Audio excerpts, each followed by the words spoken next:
Bonjour les critiques. Alors aujourd'hui je vais vous faire un petit tour de Noël bis, puisque j'en ai déjà fait un BD. Cette fois-ci sur le roman, et sur le roman de science-fiction notamment, comme on a l'habitude de vous le faire tous les ans. Alors je vais commencer très vite par la jeunesse, parce que cette année j'ai eu pas mal de coups de cœur en jeunesse. Je vais commencer par Neil de Lynn Matson. Alors pour vos ados c'est assez génial, c'est un mix entre Lost et puis les histoires comme le labyrinthe par exemple, mais avec un côté plus lent peut-être, je sais pas, mais qui est pas axé trop sur la violence. Donc moi j'ai beaucoup aimé celui-là. Je vous conseille, il y a 2 tomes de parus pour l'instant, chaque tome se lit séparément d'ailleurs si on veut. Gros coup de cœur aussi.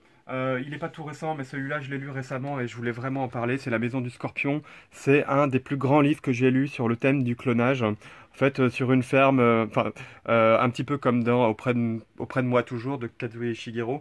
Là, on suit un jeune garçon qui est destiné à être le réservoir à organes d'un vieil homme mafieux. Voilà, et c'est absolument génial pour ados, adultes, c'est top. Vous avez aussi très vite les aventures du jeune Jules Verne.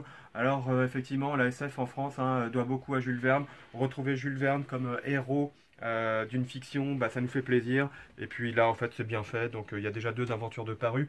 On vous les conseille. En adulte, on va passer de ce côté-ci.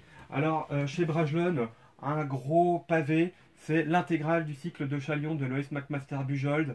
On dit souvent, justement, nous ici, que c'est un petit peu Robin Hood résumé en 3 tomes. Et on adore, quoi. On adore ce cycle qui n'est pas assez connu. Et vous devriez vraiment, vraiment, vraiment le lire. C'est génial.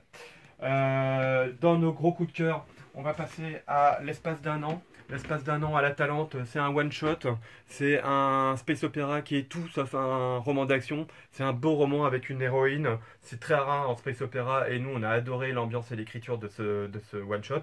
Donc précipitez-vous dessus. Annihilation, pour ceux qui aiment Lovecraft et les ambiances Lovecraftiennes, c'est de la SF Lovecraftienne. Il y aura 3 tomes, mais chaque tome se lit. Enfin, il y a une histoire complète en tout cas dans chaque tome. Ça, c'était notre gros coup de cœur de cette année. Je pense que c'est vraiment le bouquin de SF qui nous a le plus marqué.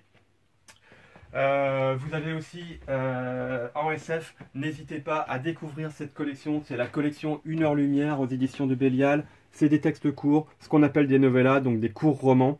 C'est un petit peu une série anthologique comme l'était en série télé, la 4e dimension. Vous aurez envie de tous les lire. Mais alors de tous les lire parce que ce sont tous d'excellents textes, très diversifiés dans les thématiques, voilà. Et enfin, en fantasy, Sourcils des tempêtes aux éditions Les Moutons électriques de Nathalie Do, c'est la meilleure fantasy tout bêtement qu'on ait lue cette année. Façon Robin Hood aussi, très classique, mais extrêmement bien écrite et avec un bel univers bien fouillé. Voilà les critiques, n'hésitez pas à venir nous dépouiller cette année en littérature de l'imaginaire, vous avez vraiment de quoi faire.